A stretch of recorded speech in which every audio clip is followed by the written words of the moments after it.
বিজয় দিবস শুধু উৎসবের দিন নয়, স্বাধীনতা অক্ষুণ্ণ রাখার শপথেরও দিন।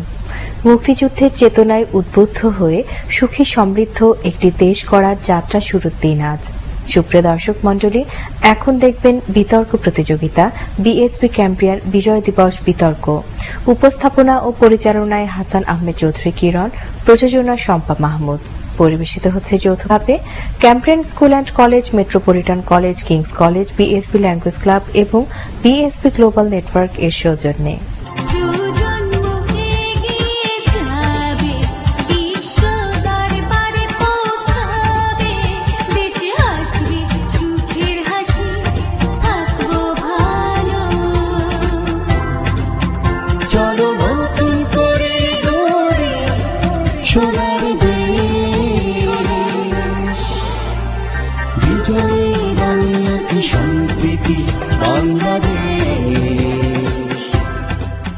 সুপ্রিয় দর্শক মন্ডলী, আপনাদের সবাইকে আমন্ত্রণ জানাচ্ছি বিজয়ের 40 বছর পূর্তি উপলক্ষে আয়োজিত সংসদীয় ধারার বিতর্ক প্রতিযোগিতা বিএসবি ক্যাম্পিয়ান বিজয় দিবস বিতর্ক প্রতিযোগিতার প্রথম পর্বের আজকের অনুষ্ঠানে। আমাদের আজকের এই সংসদীয় ধারার বিতর্ক প্রতিযোগিতার বিষয় নির্ধারিত হয়েছে। এই সংসদ মনে করে যে বর্তমান সরকার গণমানুষের আকাঙ্ক্ষা পূরণে সমর্থ হয়েছে। এই ছায়া সংসদে সরকারি দল হিসেবে অংশগ্রহণ করছে ড্যাফোডিল ইন্টারন্যাশনাল ইউনিভার্সিটি ঢাকা এবং বিরোধী দল হিসেবে অংশগ্রহণ করছে ঢাকা বিশ্ববিদ্যালয় ঢাকা। আসুন দর্শক মণ্ডলী, আমরা সর্বপ্রথমেই পরিচিত হই আমাদের আজকের এই মক পার্লামেন্টের সরকারি এবং বিরোধী দলের বক্তাদের সাথে। সরকারি দল ড্যাফোডিল ইন্টারন্যাশনাল ইউনিভার্সিটির বক্তারা হল মাননীয় প্রধানমন্ত্রী তথা সংসদ নেতা জয়ন্ত ভৌমিক, মাননীয় পরিকল্পনা মন্ত্রী অম্লান কিশোর, মাননীয় সরকার দলীয় সংসদ সদস্য তাসনিয়া তাজরিন। অন্যদিকে বিরোধী দল ঢাকা বিশ্ববিদ্যালয়ের বক্তারা হল মাননীয় বিরোধী দলীয় নেতা রিয়াসাত আজিম, মাননীয় বিরোধী দলীয় উপনেতা গালিব ইবনে আনোয়ারুল আজিম এবং মাননীয় বিরোধী দলীয় সংসদ সদস্য ইকবাল হাসান। বিএসবি ক্যাম্পিয়ান বিজয় দিবস বিতর্ক প্রতিযোগিতার আমাদের আজকের এই অনুষ্ঠানে সম্মানিত বিচারক হিসেবে আমাদের সাথে যারা উপস্থিত রয়েছেন, এবারে আমরা তাদের সাথে পরিচিত হব। এই ছায়া সংসদে বিচারক হিসেবে উপস্থিত রয়েছেন ডক্টর এস এম মোর্শেদ, প্রাক্তন বিতার্কিক ও ন্যাশনাল কনসালটেন্ট, অর্থ বিভাগ, অর্থ মন্ত্রণালয়। রোকেয়া পারভিন জুই, বিশেষ ভারপ্রাপ্ত কর্মকর্তা, মাধ্যমিক উচ্চ শিক্ষা অধিদপ্তর। মঈনুল্লাহ আলম, বিশেষ প্রতিনিধি, দৈনিক ইত্তেফাক। বিতর্ক অনুষ্ঠানটি পর্যবেক্ষণ করে আমাদের এই মক পার্লামেন্টে এই তরুণ বক্তাদের বক্তব্যের আলোকে বক্তব্য প্রদান করার জন্য আমাদের সাথে উপস্থিত রয়েছেন একজন বিশিষ্ট বীর মুক্তিযোদ্ধা। তিনি হচ্ছেন মেজর জেনারেল অবসরপ্রাপ্ত সৈয়দ মোহাম্মদ ইব্রাহিম বীর প্রতীক। এবং সেই সাথে আমরা শুরু করছি আমাদের আজকের এই ছায়া সংসদ। এই ছায়া সংসদের প্রথমেই আমি মাননীয় প্রধানমন্ত্রী তথা সংসদ নেতাকে তার প্রস্তাব উত্থাপন এবং উত্থাপিত প্রস্তাবের আলোকে তার বক্তব্য প্রদান করার জন্য অনুরোধ করছি। ধন্যবাদ মাননীয় স্পিকার, আমাকে মহান সংসদে ফ্লোর প্রদানের জন্য। মাননীয় স্পিকার, আপনার অনুমতিক্রমে এই মহান সংসদে আমি যে প্রস্তাবটি উত্থাপন করতে যাচ্ছি তা হচ্ছে, এই সংসদ মনে করে যে বর্তমান সরকার গণমানুষের আকাঙ্ক্ষা পূরণে সমর্থ হয়েছে। মাননীয় স্পিকার, আমি সরাসরি সংজ্ঞানে চলে আসছি। বর্তমান সরকার বলতে আমরা বুঝাচ্ছি 2008-এর নির্বাচনে জয়ী হওয়ার মাধ্যমে যে সরকার ক্ষমতা এসেছে তাকে, অর্থাৎ বর্তমান সরকার। এবং গণমানুষ বলতে আমরা বুঝাচ্ছি সাধারণ জনগণ। আকাঙ্ক্ষা বলতে আমরা বুঝাচ্ছি মাননীয় স্পিকার, এই যে আকাঙ্ক্ষা নিয়ে গণমানুষ আজকে ভোট প্রদান করেছে এই মহাজোট সরকারকে। 4 দলীয় সরকারের যে অবস্থানটি ছিল তার থেকে তুলনামূলক একটি ভালো অবস্থানের জন্য সেই উদ্দেশ্যটাকে আমরা আকাঙ্ক্ষা বলছি। এবং পূরণে সমর্থ হয়েছে বলতে বুঝাচ্ছি 4 দলীয় সরকারের সময় এই দেশের যে অবস্থা ছিল তার থেকে তুলনামূলক ভালোর দিকে আমরা, অর্থাৎ এই 3 বছরে আমরা তুলনামূলক ভালোর দিকে যাচ্ছি, এই একটি অবস্থানকে আমরা বলছি পূরণে সমর্থ হয়েছে। মাননীয় স্পিকার, আজকে যদি সংজ্ঞানটিকে এক কথায় আমরা দেখি তাহলে এরকম দাঁড়ায়, বর্তমান সরকার দায়িত্ব গ্রহণের পর 4 দলীয় জোট সরকারের সময় বাংলাদেশের যে অবস্থা ছিল তার সাথে বর্তমানে যে 3 বছর এবং সেই সময়কার 3 বছর তার একটি তুলনামূলক দিকে আমরা এগিয়ে যাচ্ছি, অর্থাৎ বর্তমান সরকার ভালো কাজ করছে মাননীয় স্পিকার। এবং আজকে আমরা যে প্রেক্ষাপটগুলো এবং যে বিষয়গুলো নিয়ে আলোচনা করব তা হচ্ছে মাননীয় স্পিকার, শিক্ষা, প্রযুক্তির ব্যবহার, স্বাস্থ্য খাত, বিদ্যুৎ ও গ্যাসের উৎপাদন, কৃষি খাত এবং রপ্তানি। মাননীয় স্পিকার, এখন প্রশ্ন মাননীয় স্পিকার, আমরা এই খাতগুলো কেন বেছে নিলাম সেটা হলো এই কারণ, আজকে আমরা যদি লক্ষ্য করি একটি দেশের উন্নয়নের জন্য এটি অনেকটা উন্নয়নের কাঠামো হিসেবে কাজ করে এবং এই ক্ষেত্রগুলোতে যে আমরা উন্নয়ন করি পর্যায়ক্রমে দেশের উন্নতিতে সেটি ভূমিকা রাখবে মাননীয় স্পিকার। এবং আজকে যদি তারা আমার প্রস্তাবটি বিরোধিতা করে তাহলে তাদেরকে অবশ্যই দেখিয়ে যেতে হবে যে 4 দলীয় জোট সরকার আমলে এই বর্তমান যে 3 বছর ছিল তার থেকে অনেক বেশি উন্নয়নের দিকে ছিল। মাননীয় স্পিকার, আমি এখন আসি বিদ্যুৎ এবং গ্যাসের ক্ষেত্রে, যে একটি দেশে নির্ভর করে যে উন্নয়ন এবং সেই খাতে কিরকম এবং 4 দলীয় জোট সরকার আমলে কিরকম ছিল। মাননীয় স্পিকার, আমরা লক্ষ্য করি এই বর্তমান সরকারের সময় প্রথম 3 বছরে গ্যাসের যে উৎপাদনটি হয়েছে সেই সময় 2006 সালে তার উৎপাদনটি কিরকম ছিল। বর্তমান সময়ে 25% গ্যাস উৎপাদন বৃদ্ধি পেয়েছে, যা 4 দলীয় জোট সরকারের সময় ছিল না। অর্থাৎ আমরা যদি দেখি সেই সময়কার 5টি বছর বিন্দু পরিমাণ গ্যাসের উৎপাদন হয়নি, বাপেক্সকে নিষ্ক্রিয় করে রাখা হয়েছে। মাননীয় স্পিকার, কিন্তু বর্তমান সময়ে বাপেক্স সক্রিয় হয়েছে এবং সাম্প্রতিক তারা তাদের সাফল্য দেখিয়েছে। সুনেত্রু এবং রশিদপুরে তারা গ্যাস ক্ষেত্র সন্ধান করেছে এবং গ্যাসের উত্তোলনের প্রক্রিয়াটি চলছে। মাননীয় স্পিকার, এবং এই সময়ে আমরা যদি দেখতে পাই 2009-এ 1750 মিলিয়ন ঘনফুট গ্যাসের উৎপাদন ছিল এবং বর্তমান সময়ে যে দাঁড়িয়েছে সেটা 2035। মাননীয় স্পিকার, এই যে গ্যাসের উত্তোলনটি বেড়ে যাচ্ছে এবং সেটি জাতীয় গ্রিডে যোগ হচ্ছে। এবং আমরা যদি বিদ্যুতের ক্ষেত্রে কথা ধরি, একটি দেশের জাতীয় উন্নয়নে এবং উৎপাদনের জন্য বিদ্যুতের ভূমিকাটি কি অনেক বেশি। মাননীয় স্পিকার, এই বর্তমান সরকার ক্ষমতায় আসার পর বিদ্যুতের উৎপাদনটি অনেক পরিমাণ বেড়ে গেছে এবং সেটি কিরকম সেটি আমি দেখাচ্ছি। মাননীয় স্পিকার, বর্তমান সময়ে 33টি বিদ্যুৎ কেন্দ্র স্থাপন করা হয়েছে এবং যার মাধ্যমে সেটি কার্যক্রম শুরু করেছে এবং এর মধ্যে 2400 মেগাওয়াট মাননীয় স্পিকার জাতীয় গ্রিডে যুক্ত হয়েছে, যা মাননীয় স্পিকার আমরা যদি লক্ষ্য করি 4 দলীয় জোট সরকারের সময়। মাননীয় সংসদ নেতা একটু অপেক্ষা করুন, বিরোধী দল থেকে একটা প্রশ্ন উত্থাপন করেছে। আপনাদের অঙ্গীকারে ছিল 8700 মেগাওয়াট বিদ্যুৎ উৎপাদন করা। আপনারা কেন সেই 8700 মেগাওয়াট বিদ্যুৎ উৎপাদন না করে বরঞ্চ আপনারা আমদানির দিকে ঝুঁকছেন? একটু উত্তর দিন।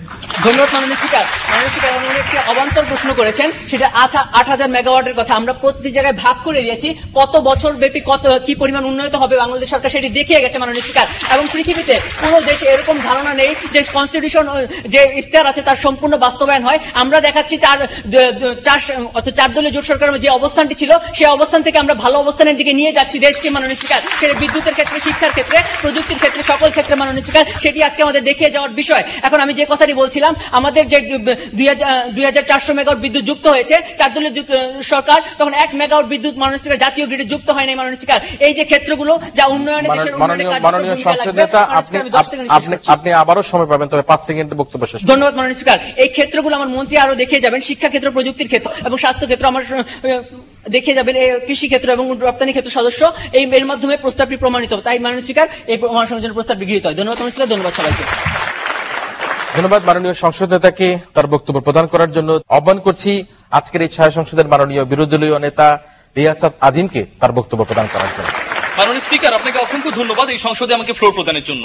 মাননীয় স্পিকার, আজকের সংসদে মাননীয় প্রধানমন্ত্রী যে প্রস্তাবটি উত্থাপন করেছেন এবং যার ব্যাখ্যা প্রদান করে গেলেন সেটি হচ্ছে এরকম: বর্তমান সরকার গণমানুষের আকাঙ্ক্ষা পূরণে সমর্থ হয়েছে। মাননীয় স্পিকার, আজকে যখন শুধুমাত্র শিক্ষার কথা বলা হয়, আজকে যখন কৃষির কথা বলা হয়, আজকে যখন প্রযুক্তির কথা বলা হয়, আজকে যখন মানবাধিকারের কথা বলা হয় না, আজকে যখন পদ্মা সেতুর কথা বলা হয় না, ঠিক তখন আকাঙ্ক্ষার জায়গাটিকে আজকে তারা সংকীর্ণ অবস্থানে নিয়ে গিয়ে সরকার দল থেকে মাননীয় স্পিকার অনেক কার্পণ্যের পরিচয় দিয়েছেন।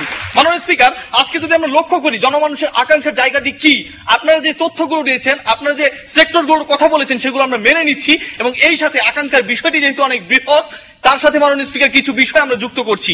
যেমন মাননীয় স্পিকার, 2021 সালে যে ভিশনকে কেন্দ্র করে যে ইশতেহার তৈরি করা হয়েছিল, সেই ইশতেহারে বর্তমান সরকার ক্ষমতায়িত হবার জন্য মাননীয় স্পিকার যে বিষয়গুলোর কথা বলেছিল সেগুলো আজকে আকাঙ্ক্ষার কেন্দ্রীভূত হবে মাননীয় স্পিকার।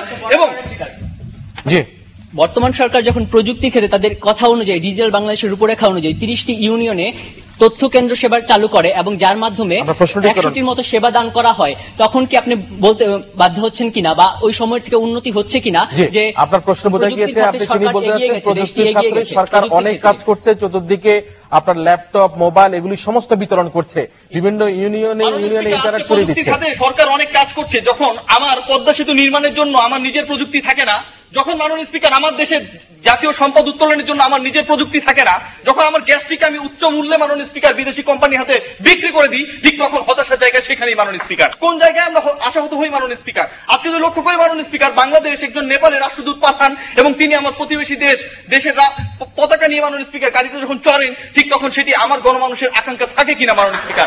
আজকে মাননীয় স্পিকার যদি আমরা লক্ষ্য করি টিপাই মুখ বাপ নিয়ে স্বয়ং মিজোরাম এবং মণিপুরের লোকজন যখন প্রতিবাদে সোচ্চার হয়ে ওঠে, কিন্তু বাংলাদেশ সরকারের পক্ষ থেকে মাননীয় স্পিকার যখন আনুষ্ঠানিকভাবে প্রতিবাদ জানানো হয় না, ঠিক তখন সেটি কোন আকাঙ্ক্ষা পূরণ করে?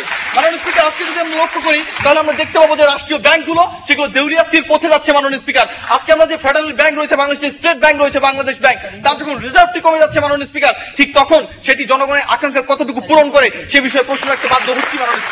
মাননীয় স্পিকার, আজকে তারা বেশ কয়েকটি বিষয়ের কথা বলেছেন। আজকে মাননীয় স্পিকার, আমরা যদি লক্ষ্য করি এই সরকার আসার পূর্ব মুহূর্তে বাংলাদেশের জনগণের সবচেয়ে বেশি বিনিয়োগ ছিল কোন খাতে?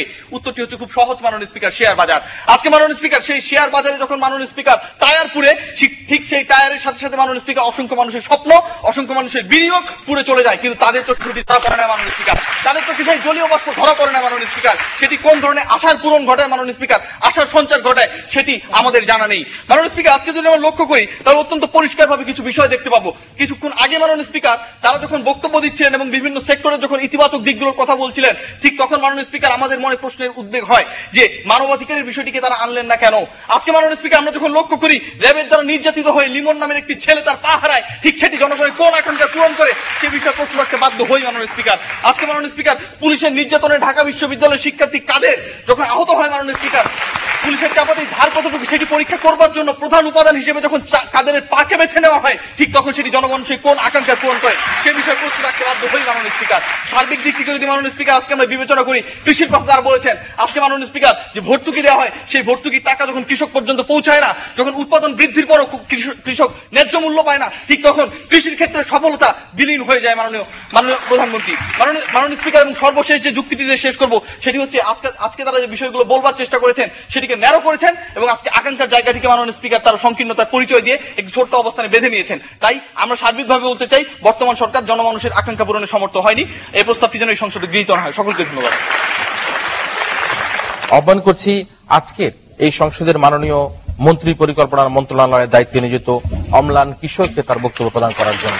প্রথমে মাননীয় স্পিকার, আপনাকে ধন্যবাদ জ্ঞাপন করে আমার বক্তব্য শুরু করছি। মাননীয় স্পিকার, আমি প্রথমে মাননীয় বিরোধী দল নেতার বক্তব্যে চলে যাচ্ছি। উনি বলে গিয়েছে শেয়ার বাজার নিয়ে বিক্ষোভ হচ্ছে, কিন্তু শেয়ার বাজার নিয়ে বিক্ষোভ পরবর্তীতেই কিন্তু মাননীয় প্রধানমন্ত্রী কিন্তু তার পরবর্তীতেই সেই যারা বিনিয়োগকারী তাদের কথা চিন্তা করেই তিনি একটি 15 প্যাকেজ দিয়েছেন। অর্থাৎ মাননীয় স্পিকার, তিনি কিন্তু জনগণের পক্ষে, অর্থাৎ সেই গণমানুষের পক্ষে, যে গণমানুষের আকাঙ্ক্ষা রয়েছে।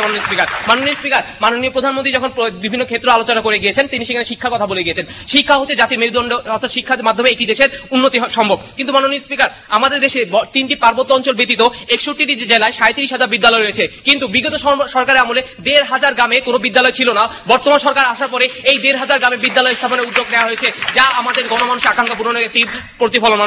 মাননীয় স্পিকার, শিক্ষাতে দান করবে, এই শিক্ষা দানের জন্য যে শিক্ষক দরকার সেটি কিন্তু মাননীয় স্পিকার অপ্রতুল ছিল, কিন্তু বর্তমান সরকার আসার পরে তাদেরকে তো নিয়োগ দেওয়া হয়েছে, তার পাশাপাশি 20,000 খণ্ডকালীন শিক্ষকও নিয়োগ দেওয়া হয়েছে। অর্থাৎ সে কোমলমতি শিশুদের যাতে শিক্ষা লাভে কোনো বঞ্চিত না হয় তার হিসাবে এই বর্তমান সরকার উদ্যোগ নিয়েছে। এছাড়া মাননীয় স্পিকার, শিক্ষানীতি প্রণয়ন করা হয়েছিল 2010 সালে। বিগত কোন সরকার আমলে শিক্ষানীতি কখনো আলোর মুখ দেখেনি এবং বিগত কোন দেশে কিন্তু এই জিনিসটি ছিল না, যা আমাদের দেশে আজকে এই সরকারের আমলে একটি প্রশংসার দাবিদার রাখে। মাননীয় স্পিকার, বেসরকারি শিক্ষার মান নিশ্চিত করার জন্য, অর্থাৎ এই যে বেসরকারি শিক্ষার যে মান রয়েছে, যে বিভিন্ন শিক্ষার্থী রয়েছে তাদের জন্য আজকে তাদের মান নিশ্চিত করার জন্য আজকে সরকার তাদেরকে কঠোরভাবে পদক্ষেপ নিচ্ছে। অর্থাৎ মাননীয় স্পিকার, এই সরকার চায় একটি দেশের শিক্ষা ব্যবস্থা যাতে আরো শক্তিশালী হোক, একটি দেশের জাতি যেন শিক্ষিত হোক। মাননীয় স্পিকার, এছাড়া দেখা যাচ্ছে আমাদের দেশে বর্তমান সরকার, মাননীয় মন্ত্রী অপেক্ষা করেন, আমার মনে হয় মাননীয় বিরোধী উপনেতা আপনি একটা প্রশ্ন করতে পারেন। আপনি শিক্ষানীতির কথা বললেন যে এই সরকার একটি শিক্ষানীতি প্রণয়ন করেছে, কিন্তু ধর্মীয় প্রতিক্রিয়াশীল গোষ্ঠীর চাপের মুখে এই শিক্ষানীতিকে যে এই সরকার বাস্তবায়ন করতে ব্যর্থ হয়েছে, সেটি গণমানুষের কোন আকাঙ্ক্ষাকে পূরণ করেছে আপনি বলে বলেন? যেটি ছিল না সেটি কখনো শিক্ষানীতির মধ্যে আসতে পারে না মাননীয় বিরোধী দলীয় উপনেতা। এছাড়া মাননীয় স্পিকার, আমরা পরবর্তীতে দেখতে পারি যে বর্তমানে সরকারের যে অঙ্গীকার রয়েছে 2014 সালের মধ্যে আমাদের দেশকে সম্পূর্ণ নিরক্ষর করবে, এর প্রক্রিয়া হিসেবে কিন্তু আমরা এগিয়ে যাচ্ছি এবং আমরা বলতে পারি শতকরা অধিকাংশ আমরা এর মধ্যে অর্জন করতে সক্ষম হয়েছে। মাননীয় স্পিকার, তারপর যদি বলি প্রযুক্তি খাত, আমাদের দেশে ডিজিটাল বাংলাদেশের ভিশনে যে 4টি উপাদানকে অগ্রাধিকার হিসেবে চিহ্নিত করা হয়েছে, প্রথমটি হচ্ছে মানব সম্পদ উন্নয়ন, দ্বিতীয়টি জনগণের সংযুক্তি, তৃতীয়টি জনগণের সেবা এবং চতুর্থটি ব্যবসা বাণিজ্য তথা প্রযুক্তি প্রযুক্তির অবাধ ব্যবহার মাননীয় স্পিকার। মাননীয় স্পিকার, তারই ফলশ্রুতিতে বর্তমানে প্রশাসনকে ই গভর্নেন্সের আওতায় আনা হয়েছে মাননীয় স্পিকার। মাননীয় স্পিকার, বর্তমানে সরকারি প্রতিষ্ঠানগুলোকে ই টেন্ডার চালু করা হয়েছে, অর্থাৎ বিগত সরকার আমলে যে দুর্নীতি ছিল, দুর্নীতি হ্রাস করতে কিন্তু বর্তমান সরকার পদক্ষেপ নিয়েছে মাননীয় স্পিকার। মাননীয় স্পিকার, বর্তমানে ইউনিয়ন পরিষদের তথ্য সেবা কেন্দ্র প্রতিষ্ঠা করা হচ্ছে। এরই ধারাবাহিকতায় বর্তমানে 30টি ইউনিয়ন পরিষদে তথ্য সেবা কেন্দ্র চালু করা হয়েছে এবং 1000 কেন্দ্রের কাজ চলছে, অর্থাৎ গ্রামাঞ্চল যে মানুষ রয়েছে তাদের যে তথ্য প্রাপ্তির যে তাদের সুযোগ রয়েছে সেটা আমরা আমাদের বর্তমান সরকার যে চেষ্টা করে যাচ্ছে মাননীয় স্পিকার। মাননীয় স্পিকার, এছাড়া আমরা যদি স্বাস্থ্য খাতে দেখি, বর্তমানে কিন্তু স্বাস্থ্য খাতে মানুষের ডাক্তার নিয়োগ দেওয়া হচ্ছে অ্যাডহকের মাধ্যমে।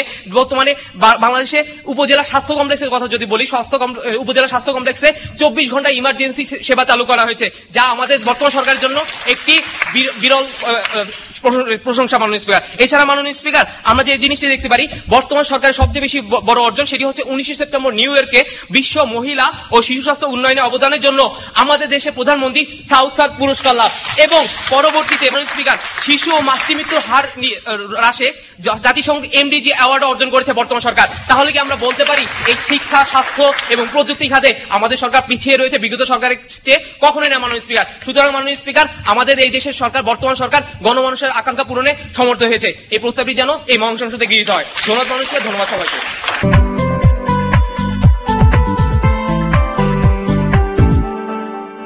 আমরা এবারে বক্তব্য শুনবো এই ছায়া সংসদের মাননীয় বিরোধী দলীয় উপনেতা গালিব ইবনে আনোয়ারুল আজিমের কাছ থেকে।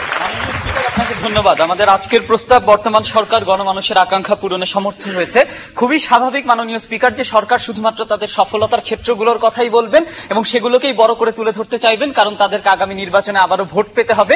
কিন্তু মাননীয় স্পিকার, বিরোধী দল হিসেবে আমাদের দায়িত্ব রয়েছে সরকারের গঠনমূলক সমালোচনা করার, এবং সেই ক্ষেত্রে মাননীয় স্পিকার আমার কিছু সুনির্দিষ্ট প্রশ্ন রয়েছে। মাননীয় স্পিকার, প্রথমত তারা তুলনা করলেন 4 দলীয় জোট সরকারের ব্যর্থ শাসনামলের সাথে তারা কতটুকু সফল হয়েছেন। মাননীয় স্পিকার, ব্যর্থতার সাথে তুলনা করে তারা যদি নিজেদেরকে সফল প্রমাণ করতে চান তাহলে প্রমাণ হয়ে যায় যে তারাও আসলে তুলনামূলকভাবে ব্যর্থ হয়েছেন এবং 4 দলীয় জোট সরকার ব্যর্থ হয়েছিল বলেই এই সরকারের ম্যানিফেস্টোকে বিশ্বাস করে এদেশের মানুষ তাদেরকে ভোট দিয়েছিল 4 দলীয় সরকারের চেয়ে কিঞ্চিত বেশি উন্নয়ন করার জন্য নয়, বরং একটি ডিজিটাল বাংলাদেশ 2021 সালের একটি মধ্যায়ের বাংলাদেশের একটি বিপ্লব সাধন করার জন্য। মাননীয় স্পিকার, আজকে তারা বলছেন যে তারা নাকি ইউনিয়ন পরিষদে তথ্য সেবা কেন্দ্র পরিচালনা করেছেন, কিন্তু আমাদের মাননীয় প্রধানমন্ত্রী বা মাননীয় পররাষ্ট্রমন্ত্রী জাতিকে সেই তথ্যটি দিতে পারেন না যে ট্রানজিট আমরা ভারতকে কি ভিত্তিতে দিয়ে দিচ্ছি, ট্রানজিটের ফিস কতটুকু হচ্ছে, সেখানে আমরা কোনো টাকা দেবো কি দেবো না। মাননীয় স্পিকার, এই সরকার তিস্তার পানি নিয়ে আসতে পারেনি। মাননীয় স্পিকার, এই সরকার টিপাই মুখে যে বাঁধ নির্মাণ তার কোনো প্রতিবাদ করতে ব্যর্থ হয়েছে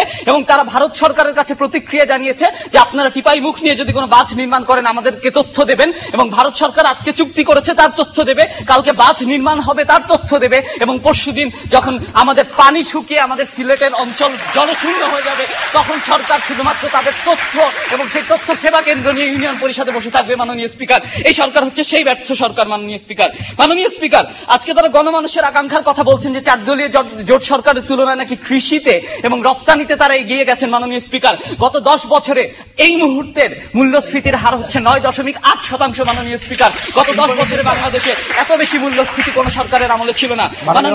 মাননীয় উপনেতা একটু অপেক্ষা করুন। আমরা জানি সারা বিশ্বব্যাপী একটা মন্দা চলছে, এই মন্দার দেশের সব দেশে মূল্যস্ফীতি বৃদ্ধি পেয়েছে এবং অর্থনীতি খারাপ একটা অবস্থা বিরাজ করছে। সেই অবস্থায়ও বাংলাদেশের প্রবৃদ্ধি যখন 6.7% থাকে, সেটাকে আপনি কিভাবে ব্যাখ্যা করবেন? মাননীয় স্পিকার, আপনারা যে 6.7% প্রবৃদ্ধির বিজ্ঞাপন দিচ্ছেন, এডিবি, ওয়ার্ল্ড ব্যাংক এবং আন্তর্জাতিক খ্যাতনামা প্রতিষ্ঠানগুলো বলেছে বাংলাদেশে এই প্রবৃদ্ধি কখনোই সঠিক হতে পারে না।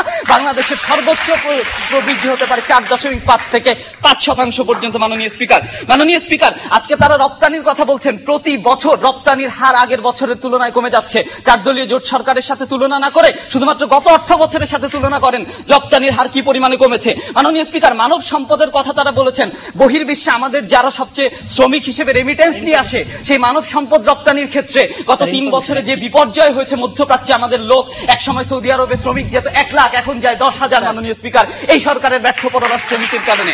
মাননীয় স্পিকার, আজকে তারা ঘরে ঘরে চাকরির কথা বলেছিলেন, অথচ গত 10 বছরের মধ্যে আজকে বেকারত্বের হার হচ্ছে সর্বোচ্চ। এবং মাননীয় স্পিকার, অর্থনীতির সূত্র অনুযায়ী কোন একটি সরকার ইতিহাসে দেখা গেছে শতকরা 10% মূল্যস্ফীতি নিয়ে 3 বছরের বেশি ক্ষমতায় টিকে থাকতে পারে না। সুতরাং আপনাদের শঙ্কিত হওয়ার সময় আছে। মাননীয় উপনেতাজি, মাননীয় সদস্য প্রশ্নটি করুন। প্রথম আলোতে একটি প্রতিবেদন প্রকাশিত হয়েছে, প্রবাসী জনকল্যাণ মন্ত্রণালয় থেকে তাদের একটি অর্জন দেখিয়েছে। বিগত সরকারের প্রথম 2 বছর 10 মাসে যে জনশক্তি রপ্তানি হয়েছে 6 লাখ, সেখানে এই সরকারের 2 বছর 10 মাসে জনশক্তি রপ্তানি হয়েছে 13,25,000। এটাকে কিভাবে ব্যাখ্যা করবেন? মাননীয় স্পিকার, আমার প্রশ্ন থাকবে তাদের কাছে, লিবিয়া থেকে যে লাখ লাখ লোক ফিরে এসেছে তাদেরকে আপনারা কোথায় কর্মসংস্থান দিয়েছেন? কুয়েত থেকে যে লক্ষ লক্ষ লোক ফিরে এসেছে তাদেরকে কোথায় কর্মসংস্থান দিয়েছেন?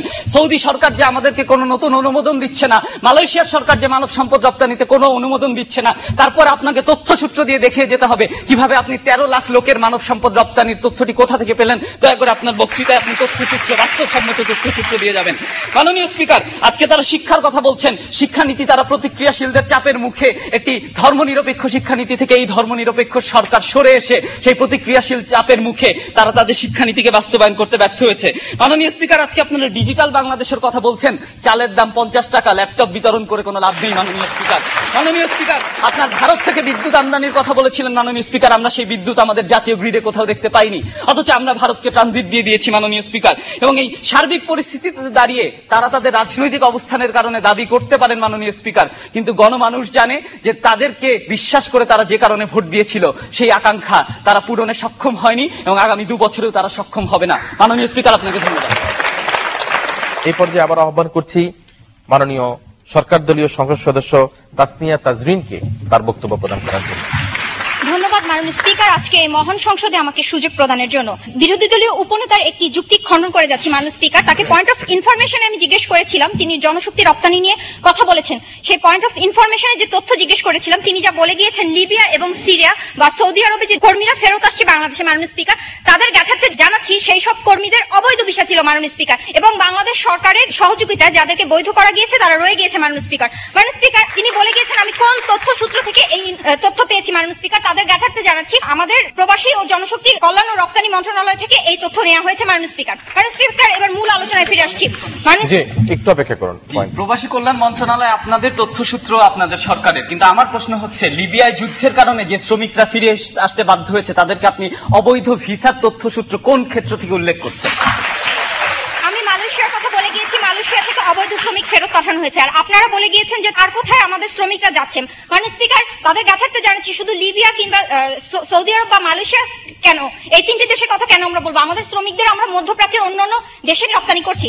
মাননীয় স্পিকার, এবার মূল প্রসঙ্গে আসছি। মাননীয় স্পিকার, মাননীয় বিরোধী দল নেতা বলে গিয়েছেন মাননীয় স্পিকার যে আমাদের কৃষি ক্ষেত্রে সরকার যে ভর্তুকি দিচ্ছে সেই ভর্তুকির টাকাটা আমাদের কৃষকদের কাছে পৌঁছাচ্ছে না। মাননীয় স্পিকার, কৃষকদের জন্য সরকার একটি কৃষি কার্ডের ব্যবস্থা করেছে। এই কৃষি কার্ডের আওতায় মাননীয় স্পিকার বাংলাদেশের তৃণমূল 92 লক্ষ কৃষক এসেছে, যাতে বাংলাদেশ সরকার 722 কোটি টাকা প্রদান করেছে মাননীয় স্পিকার। এই কৃষি কার্ডের মাধ্যমে 10 টাকার একটি কৃষি কার্ডের মাধ্যমে মাননীয় স্পিকার প্রতিটি কৃষক তার একটি নিজস্ব ব্যাংক অ্যাকাউন্ট খুলবে এবং এই অ্যাকাউন্টে তাদের টাকা যাবে। কোনো মধ্যস্থ থেকে দালাল এই টাকা দালালের পিছনে যাবে না মাননীয় স্পিকার। মাননীয় স্পিকার, তাদের কাছে আরো জানাচ্ছি বিগত 4 দলীয় জোট সরকারের আমলে কৃষিকাজে সারের দাম ছিল টিএসপি 80 টাকা এবং এমওপি 90 টাকা, ডিএপি 90 টাকা প্রতি কেজি। মাননীয় স্পিকার, বর্তমান সরকার 3 দফায় এই সারের দাম হ্রাস করেছে মাননীয় স্পিকার। বর্তমানে টিএসপি সার 22 টাকা প্রতি কেজি এবং এমওপি 15 টাকা, ডিএপি মাননীয় সদস্য একটু অপেক্ষা করুন। মাননীয় স্পিকার, বর্তমান সরকারের ইস্তেহারটি হাতে নিয়ে একটি প্রশ্ন করব, সেটি হচ্ছে 2021 সালের মধ্যে কৃষির জনশক্তি 48% থেকে 30% নেমে আসবে। এটি যদি হয় সত্য, তাহলে কৃষির প্রমোশনটি আসলে ডিমোশনটি কিভাবে ঘটাচ্ছে? মাননীয় স্পিকার, এখনো 2021 সাল আসেনি। মাননীয় স্পিকার, আমরা খাদ্যের স্বয়ংসম্পূর্ণতা অর্জনের জন্য বলেছি 2013 সাল মাননীয় স্পিকার। সেই খাদ্যের স্বয়ংসম্পূর্ণতা অর্জনের জন্য কৃষির যে উন্নয়ন দরকার সেই উন্নয়নের লক্ষ্যে আমরা এখন কার্যক্রম চালাচ্ছি মাননীয় স্পিকার। মাননীয় স্পিকার, এরপর যে আমাদের যে পাট সোনালী আঁশ মাননীয় স্পিকার, বিগত সরকারের সময় দেখেছি 2002 সালে বাংলাদেশের সর্ববৃহৎ পাটকল আদমজি পাটকল বন্ধ করে দেওয়া হয় মাননীয় স্পিকার।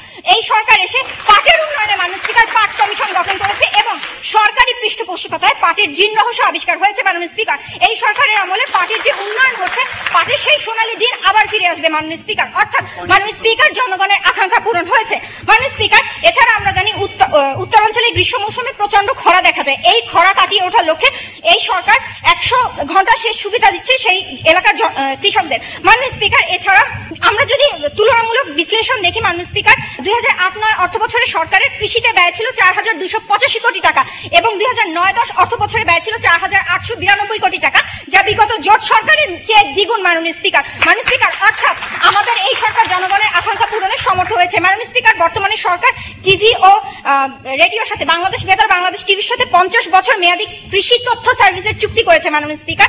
এছাড়াও তারা ফোন ইন প্রোগ্রাম চালু করেছে, ওয়েবসাইট এবং এফএম রেডিও, কমিউনিটি রেডিও চালু করেছে মাননীয় স্পিকার। এই সবই আমরা বিগত সরকারের আমলে পাইনি মাননীয় স্পিকার। অর্থাৎ কৃষি উন্নয়নে বর্তমান সরকার জনগণের আকাঙ্ক্ষা পূরণে সমর্থ মাননীয় স্পিকার। এরপর যদি রপ্তানির দিকে লক্ষ্য করি, বিগত জোট সরকারের আমলে 2002-03 অর্থ বছরে রপ্তানি হয়েছে $6.5 বিলিয়ন, আর বর্তমান সরকার 8-9 অর্থ বছরে রপ্তানি হচ্ছে 14.11 মাননীয় স্পিকার, যে দ্বিগুণ বর্তমান বিগত সরকারের যে মাননীয় স্পিকার। অর্থাৎ এই থেকে আমরা আমাদের সমগ্র দলের যে সার্বিক সমন্বয় মাননীয় স্পিকার, আমরা আমাদের 6টি ক্ষেত্র প্রমাণ করে গিয়েছি যে বিগত সরকারের চেয়ে এই 3 বছরে আমাদের তুলনামূলক উত্তরণ ঘটেছে এবং আমরা তুলনামূলক ভালো অবস্থানে রয়েছি, জনগণের আকাঙ্ক্ষা পূরণে সমর্থ হয়েছি মাননীয় স্পিকার। তাই আজকের এই মহান সংসদে এই প্রস্তাবটি যেন গৃহীত হয়। ধন্যবাদ। আহ্বান করছি মাননীয় বিরোধী দলীয় সংসদ সদস্য ইকবাল হাসানকে তার বক্তব্য প্রদান করার জন্য। মাননীয় স্পিকার, আপনাকে অসংখ্য ধন্যবাদ এই মহান সংসদে আমাকে সুযোগ প্রদানের জন্য। একটি কবিতা লাইন দিয়ে শুরু করছি। দেশের করুণ শিথিল বক্ষে কান পেতে থাকি, ঘুম পাবো বলে শুয়ে থাকি রোজ। দেশের করুণ শিথিল বক্ষ পারে না দুঃখ ভোলাতে, অশ্রু মোছাতে। আজকে মাননীয় সরকার দল অনেক যুক্তি দেখিয়েছেন, আপনারা আকাঙ্ক্ষা পূরণের কথা বলেছেন। সেই আকাঙ্ক্ষাগুলো পূরণ হয়েছে তাদেরই যারা মন্ত্রী পর্যায়ে আছে মাননীয় স্পিকার। গণমানুষের আকাঙ্ক্ষা পূরণ হয়নি মাননীয় স্পিকার।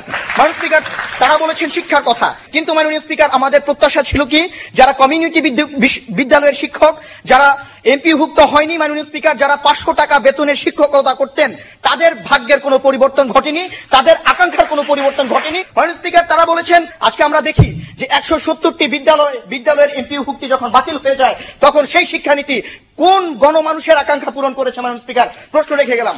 পরবর্তীতে তারা মাননীয় স্পিকার ডিজিটাল বাংলাদেশের কথা বলেছেন। যখন একজন মন্ত্রী বলেন যে ডিজিটাল বাংলাদেশ হচ্ছে ক্ষুধা ও দারিদ্র মুক্ত বাংলাদেশ, ঠিক তখন মাননীয় স্পিকার তাদের মধ্যেই বিভ্রান্তি যে ডিজিটাল বাংলাদেশের সত্যিকারের সংজ্ঞাটি আসলে কি। মাননীয় স্পিকার, পরবর্তীতে প্রধান নির্বাচন কমিশনার বলেছেন যে তত্ত্বাবধায়ক সরকার ব্যতীত আসলে সুষ্ঠু নির্বাচন আদৌ সম্ভব নয়। এই জায়গা থেকে মাননীয় স্পিকার, সেই তত্ত্বাবধায়ক সরকার যে ইস্যুটি তারা সংবিধানে পাশ করে নিয়েছেন, কিন্তু মাননীয় স্পিকার গণমানুষের যে প্রত্যাশা, সেই প্রত্যাশার দিকে তার একবারও নজর দেননি মাননীয় স্পিকার। তারা বলেছে কৃষিতে অনেক বেশি উন্নয়ন হচ্ছে, রপ্তানি হচ্ছে। যখন আমার দেশে ফরেন ডিরেক্ট ইনভেস্টমেন্ট 34% কমে যায়, কোন উন্নয়ন রপ্তানি ক্ষেত্রে হচ্ছে আপনারা বলে যাবেন। মাননীয় স্পিকার, যখন দেখি আমার দেশের বৈদেশিক মুদ্রার রিজার্ভ $9,884 মিলিয়ন কমে যায়, কোন রপ্তানির মাধ্যমে আমার দেশকে উন্নয়ন করবেন বলে যাবেন।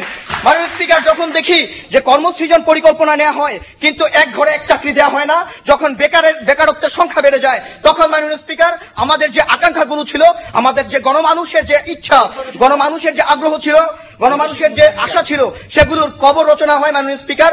অনেকের আশা সমাধি ক্ষেত্রে চলে যায় মাননীয় স্পিকার। তারা বলেছেন যে প্রশ্ন একটু আমরা গ্রহণ করি। অর্থমন্ত্রী বলে গেছেন বাংলাদেশ সংসদে যে আগে ছিল $5,339.17 মিলিয়ন মার্কিন ডলার মজুদ ছিল, বর্তমানে যেটি ছিল $10,557.92 অথচ তিনি অন্যরকম একটি তথ্য দিচ্ছেন। এটিকে তিনি কিভাবে ব্যাখ্যা করবেন? সেটির তথ্যসূত্র প্রথম আলো যদি আপনি পড়েন তখন পেয়ে যাবেন যে $9,884 মিলিয়ন বৈদেশিক মুদ্রার রিজার্ভ কমে গিয়েছে মাননীয় স্পিকার। পরবর্তীতে মাননীয় স্পিকার, আজকে যখন তাদের পক্ষ থেকে বলা হয় যে দেশের অর্থনীতি এবং স্বাস্থ্য ক্ষেত্রে উন্নতি হচ্ছে, ঠিক তখন যখন মিরসরাইয়ে যোগাযোগ ব্যবস্থার মাধ্যমে একটি বাসের প্রাণহানি হয় 40 জন শিশুর, ঠিক তখন সরকার থেকে কোনো কথা আসে না। যখন তারেক মাসুদ কিংবা মিশুক মনিরের মতো ব্যক্তিত্বের মৃত্যু হয়, এই বাংলাদেশের কোনো সিদ্ধান্ত নেয় না, বরঞ্চ যোগাযোগ মন্ত্রী কি বলেন শুনুন। যোগাযোগ মন্ত্রী বলে আমার হাতে পদত্যাগ করার ক্ষমতা নেই। সেটি কে করবে তাহলে মাননীয় স্পিকার? ঠিক এই জায়গায় হচ্ছে আজকের বিতর্কটি। বর্তমান সরকার গণমানুষের আকাঙ্ক্ষা পূরণে সমর্থ হয়নি, বরঞ্চ ব্যর্থ হয়েছে। সবাইকে নিরন্তর শুভেচ্ছা। ধন্যবাদ বিরোধী দলের সংসদ সদস্যকে তার বক্তব্যের জন্য। আমরা আমাদের আজকের এই ছায়া সংসদের প্রথম পর্বের 6জন বক্তব্য শুনছি এবং সেই বক্তব্যের সময় আমরা দুপক্ষকেই, সরকারি এবং বিরোধী দল দুপক্ষকে আমরা খুব উত্তেজিত ভঙ্গিতে, আমার কাছে মনে হয়েছে যে একটি দল মনে হয়েছে সত্যি সত্যি আমাদের সরকারি দলের মতো তারা তাদের বিভিন্ন বক্তব্য বা আচরণ করছেন, অন্য দল মনে হচ্ছিল যে বর্তমান বিরোধী দলের মতো তাদের বিভিন্ন কর্মকাণ্ড বা তাদের বক্তব্যগুলো এখানে উপস্থাপন করছেন। আমি জানি না আমাদের যে সংসদ রয়েছে সেই সংসদে এই দুই বিরোধী দলকে আমরা হয়তোবা উপহার দিতে পারি না আজকে এটিএন বাংলার এই আয়োজনে, যেখানে আমাদের আজকের এই অনুষ্ঠানে প্রধান অতিথি হিসেবে উপস্থিত রয়েছেন মেজর জেনারেল অবসরপ্রাপ্ত সৈয়দ মোহাম্মদ ইব্রাহিম বীর প্রতীক। তার এই আয়োজনে আমরা জাতিকে অন্ততপক্ষে এই ছায়া সংসদে সরকারি ও বিরোধী দল এবং যেটা জোট সরকার এবং 4 দলীয় সরকারের কথা বলা হচ্ছে, সেই সরকারকে যদি উপস্থাপন করতে পারি, যদি ত্রুটিগুলো ধরিয়ে দিতে পারি, তাহলে হয়তো আমাদের অনুষ্ঠানের সার্থকতা আমরা ফিরে পাবো। তবে যুক্তি খণ্ডন রয়ে গেল। যুক্তি খণ্ডন পর্বে সর্বপ্রথমেই বিরোধী দলীয় নেতাকে তার বক্তব্য প্রদান করার জন্য। মাননীয় স্পিকার, আপনাকে আবারও ধন্যবাদ আমাকে সুযোগ দানের জন্য। আজকে মাননীয় স্পিকার, তাদের বক্তব্যের একটি বড় জায়গা ছিল যে বাংলাদেশের জনশক্তি রপ্তানি অনেক বেড়ে গেছে। মাননীয় স্পিকার, আমরা অনেক বেশি হতবাক এবং বিস্মিত হই যখন বাংলাদেশের যে জনশক্তি রয়েছে তারা বাইরে কাজ করতে যায়, কিন্তু তাদের নিরাপত্তা বাংলাদেশ দূতাবাস দিতে পারে না। যখন 10 জনের শিরচ্ছেদ হয়ে যায় এবং বাংলাদেশ দূতাবাস যখন সৌদি আরবে নীরব দর্শকের ভূমিকা পালন করে, ঠিক তখন মাননীয় স্পিকার আমরা আশাহত হই। মাননীয় স্পিকার, আজকে যদি আমরা লক্ষ্য করি, তার শিক্ষার কথা বলেছেন। বাংলাদেশে এখন পর্যন্ত মাননীয় speaker English medium, Bangla medium এবং মাদ্রাসা শিক্ষা ব্যবস্থা রয়েছে এবং প্রত্যেকটির ক্ষেত্রে বৈষম্য রয়েছে। যখন কোন শিক্ষানীতি মাননীয় স্পিকার, নতুন প্রণীত শিক্ষানীতি যখন সেই বৈষম্য দূর করতে পারে না, ঠিক তখন মাননীয় স্পিকার জনগণের আকাঙ্ক্ষা পূরণ হয় না। মাননীয় স্পিকার, আজকে লক্ষ্য করুন, তারা উত্তরাঞ্চলে খরা দূরীকরণের জন্য সেচের কথা বলেছেন। কেন খরা হলো? কারণ তিস্তায় তখন বাদ দেওয়া হয়েছিল। আজকে মাননীয় স্পিকার, যখন সিলেটে কয়েকদিন পরে খরা হবে টিপাই মুখের কারণে মাননীয় স্পিকার, তখনও তারা সেচ দিয়ে তাদের আকাঙ্ক্ষা পূরণ করবে মাননীয় স্পিকার, টিপাই মুখ বন্ধ করে না। মাননীয় স্পিকার, সর্বশেষ যে যুক্তিটি দিব মাননীয় স্পিকার, সেটি হচ্ছে নারীর ক্ষমতায়নের কথা তারা বড় বড় কথা বলেন মাননীয় স্পিকার। সর্বশেষ যে সিটি কর্পোরেশন নির্বাচনটি হয়ে গেল, ঠিক সে জায়গায় যখন মাননীয় স্পিকার সকল মিডিয়ার মাধ্যমে মাননীয় স্পিকার আমরা একটি পরিচয় পাই যে সে মানুষটি ভালো মানুষ না, তাকে যখন এই ক্ষমতাসীন দলটি নমিনেট করে এবং মাননীয় স্পিকার জনপ্রিয় একজন প্রতিনিধিকে মাননীয় স্পিকার ছুড়ে ফেলে, ঠিক তখন মাননীয় স্পিকার আসলে তারা কতটুকু ক্ষমতায়ন চান এবং কতটুকু তাদের ক্ষমতাকে কুক্ষিগত করতে চান সে বিষয়টি এই সংসদে পরিষ্কার হয়ে যায় মাননীয় স্পিকার। মাননীয় স্পিকার, আজকে যদি আমরা লক্ষ্য করি অত্যন্ত পরিষ্কারভাবে আরো কিছু যুক্তি দেখতে পারবো। আজকে যখন নৌ পরিবহন মন্ত্রী বলেন মাননীয় স্পিকার যে যারা গরু এবং ছাগল চেনে তারাই হচ্ছে ড্রাইভার হওয়ার যোগ্য, ঠিক তখন মাননীয় স্পিকার আমরা বলি যে এটা আপনাদের চোখে সফলতা হতে পারে, আমাদের দৃষ্টিতে এটি সার্কাস ছাড়া কোনো কিছুই না। তাই মাননীয় স্পিকার, এই সংসদ মনে করে, আমরা মনে করি বর্তমান সরকার গণমানুষের আকাঙ্ক্ষা পূরণে ব্যর্থ হয়েছে। মাননীয় স্পিকার, আপনাকে ধন্যবাদ।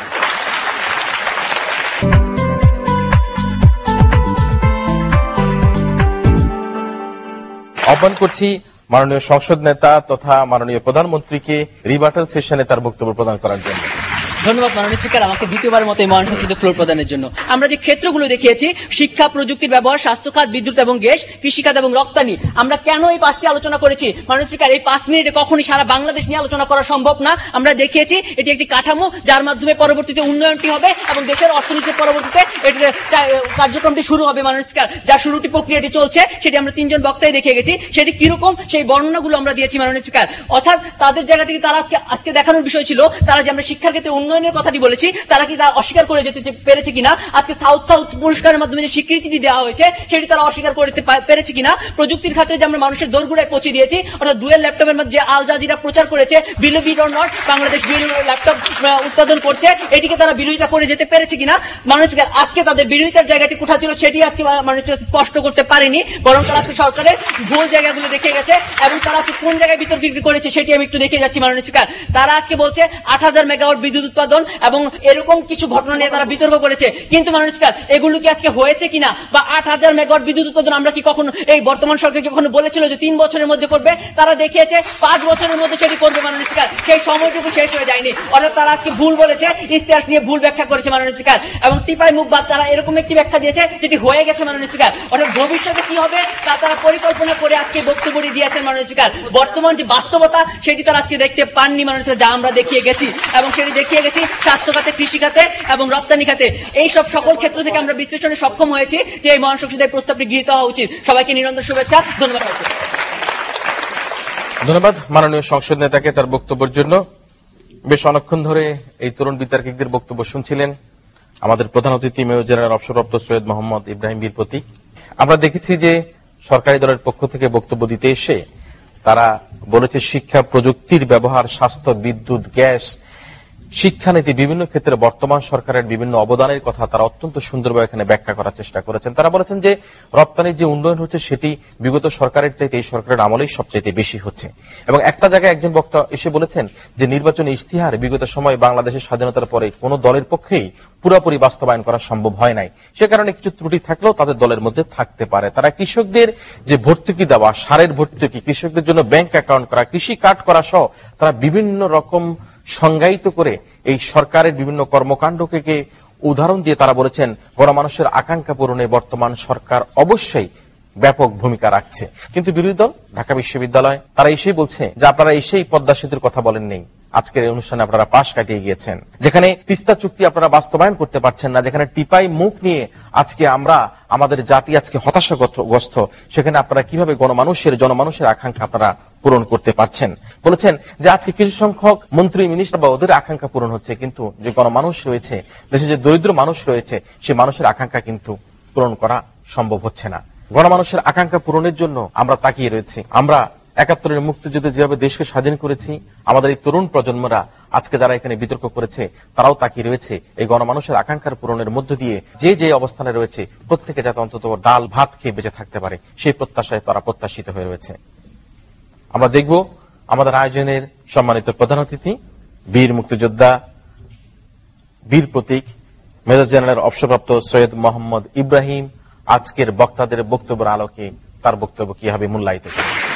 এটিএন বাংলা কর্তৃক আয়োজিত আজকের এই বিতর্ক প্রতিযোগিতায় উপস্থিত বিতার্কিকগণ, মক পার্লামেন্টের মক স্পিকার মহোদয় এবং ঢাকা বিশ্ববিদ্যালয় ও ড্যাফোডিল ইন্টারন্যাশনাল ইউনিভার্সিটির ছাত্রছাত্রী ভাই বোনগণ, সকলকে অভিনন্দন।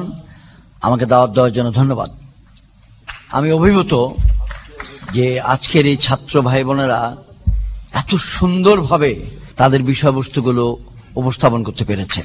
মুক্তিযুদ্ধ যেমন একটি সেক্টর ভিত্তিক ইতিহাস নয়, ঠিক তেমনি সাফল্য বা ব্যর্থতার ক্ষেত্র বিচরণ করতে গেলেও ঠিক সেক্টর ভিত্তিক বিবেচনা প্রণিধানযোগ্য নয়।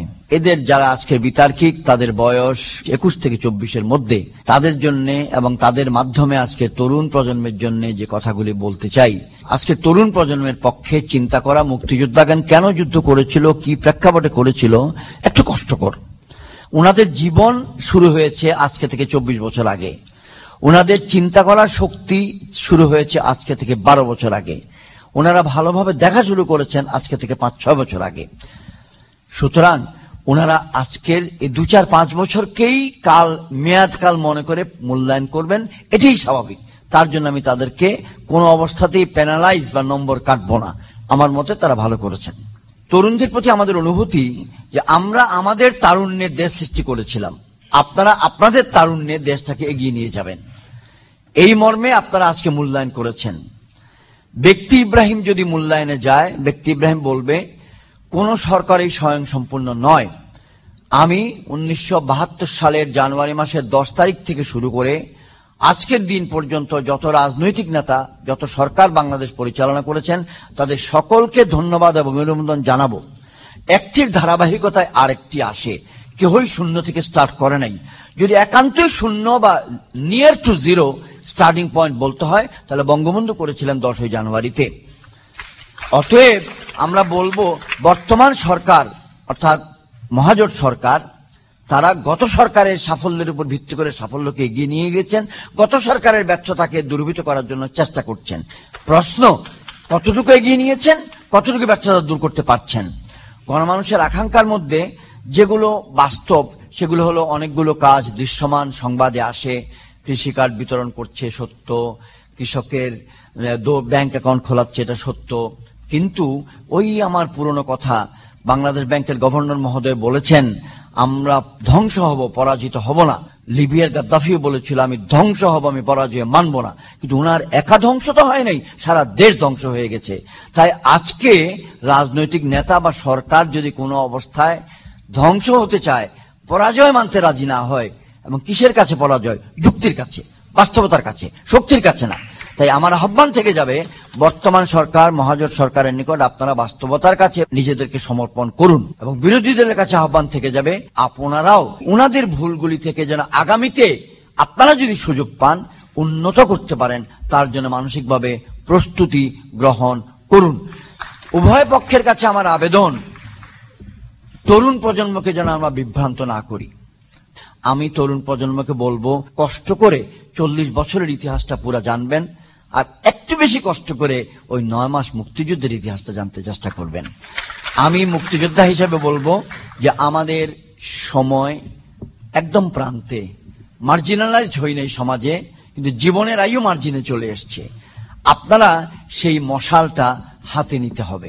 তো সরকারের সফলতা হলো অনেকগুলো কাজ মাঠে করেছেন, সরকারের বিফলতা হলো মানুষের মন জয় করতে পারেন নাই এবং বিরোধী দলকে আশ্বস্ত করতে পারেন নাই।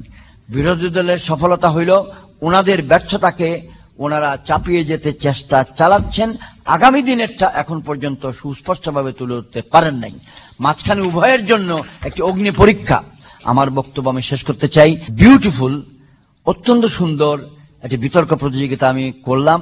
আশা করি আগামী দিনে তারা যদি কোনোদিন রাজনীতিতে যায়, তারা এখন যে পক্ষে আছে সেই পক্ষে থাকবে না, অপোজিট সাইডে যাবে। থ্যাংক ইউ, আসসালামু আলাইকুম। ধন্যবাদ আমাদের মাননীয় প্রধান অতিথি মেজর জেনারেল অবসরপ্রাপ্ত সৈয়দ মোহাম্মদ ইব্রাহিম বীর প্রতীককে।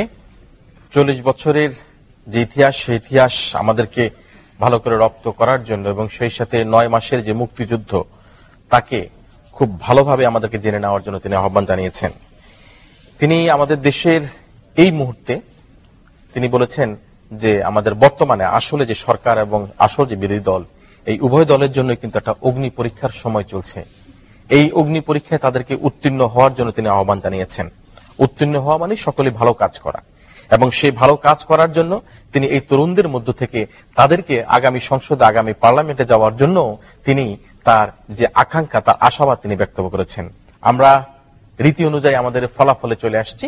আমাদের আজকে যে প্রস্তাবটি বর্তমান সরকার গণমানুষের আকাঙ্ক্ষা পূরণে সমর্থ হয়েছে, সেই প্রস্তাবের পক্ষে যারা আছেন তারা হা বলুন। যারা এই প্রস্তাবের পক্ষে আছেন তারা হা বলুন। যারা এই প্রস্তাবের পক্ষে আছে তারা হা বলুন। এবং যারা আজকের এই প্রস্তাবের বিপক্ষে আছে তারা না বলুন। যারা প্রস্তাবের বিপক্ষে আছে তারা না বলুন। যারা প্রস্তাবের বিপক্ষে আছে তারা না বলুন। আমরা দেখতে পাচ্ছি সম্মানিত বিচারক মণ্ডলীর রায় আজকের এই ছায়া সংসদে, এই মিনি পার্লামেন্টে তরুণ বিতার্কিকদের বক্তব্যের আলোকে মক অধিবেশনে এই প্রস্তাবটি এই সংসদে গৃহীত হয়নি।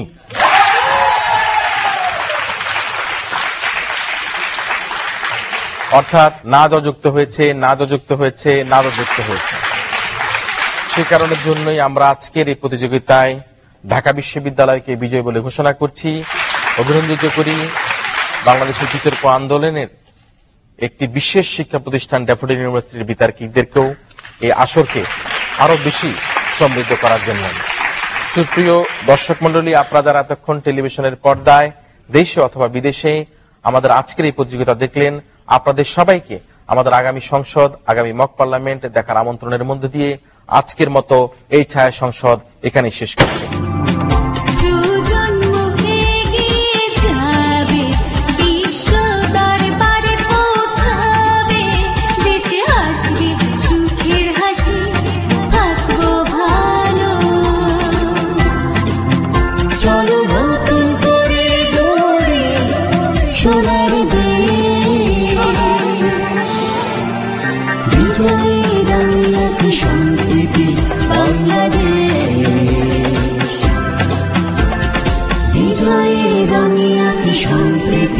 বাংলাদেশ।